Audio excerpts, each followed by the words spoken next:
1 கொரிந்தியர் 5ஆம் அதிகாரம். உங்களுக்குள்ளே விபச்சாரம் உண்டென்று பிரசித்தமாய் சொல்லப்படுகிறதே.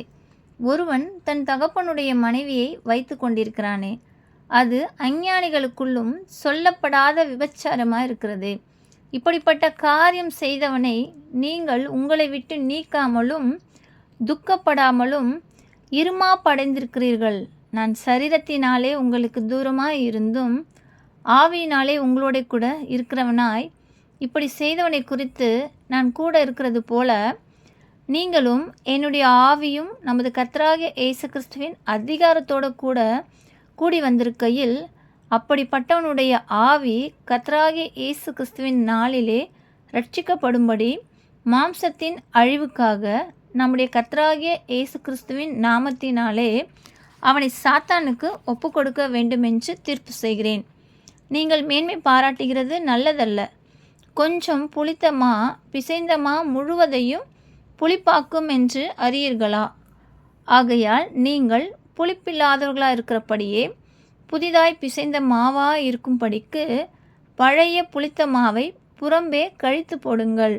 ஏனெனில் நம்முடைய பஸ்காவாகிய கிறிஸ்து நமக்காக பலியிடப்பட்டிருக்கிறாரே.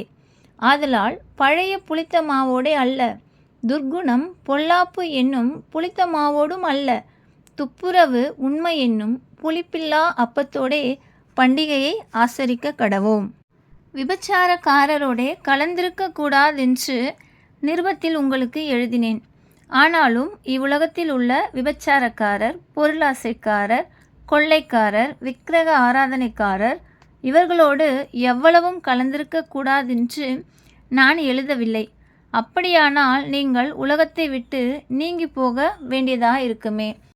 நான் உங்களுக்கு எழுதினது என்னவென்றால், சகோதரன் எண்ணப்பட்ட ஒருவன் விபச்சாரக்காரனாயாவது, பொருளாசைக்காரனாயாவது, விக்கிரக ஆராதனைக்காரனாயாவது, உதாசீனனாய் ஆவது, வெறியனாயாவது, கொள்ளைக்காரனாயாவது இருந்தால் அவனோடே கலந்திருக்க கூடாது. அப்படிப்பட்டவனுடனே கூட புசிக்கவும் கூடாது. புறம்பே இருக்கிறவர்களை குறித்து தீர்ப்பு செய்கிறது என் காரியமா? உள்ளே இருக்கிறவர்களை குறித்தல்லவோ நீங்கள் தீர்ப்பு செய்கிறீர்கள். புறம்பே இருக்கிறவர்களை குறித்து தேவனே தீர்ப்பு செய்வார். ஆகையால் அந்த பொல்லாதவனை உங்களை விட்டு தள்ளி போடுங்கள் என்றார். ஆமென். கர்த்தருடைய பரிசுத்த நாமத்திற்கு மகிமை உண்டாவதாக. நிச்சயமாக நான் உன்னை ஆசீர்வதிக்கவே ஆசீர்வதித்து உன்னை பெருகவே பெருக பண்ணுவேன் என்றார். அந்தபடியே அவன் பொறுமையாய் காத்திருந்து வாக்குத்தத்தம் பண்ணப்பட்டதை பெற்றான். மனுஷர் தங்களிலும் பெரியவர் பேரில் ஆணையிடுவார்கள். உறுதி பண்ணும்படிக்கு ஆணையிடுதலே சகல விவாதத்திற்கும் முடிவு.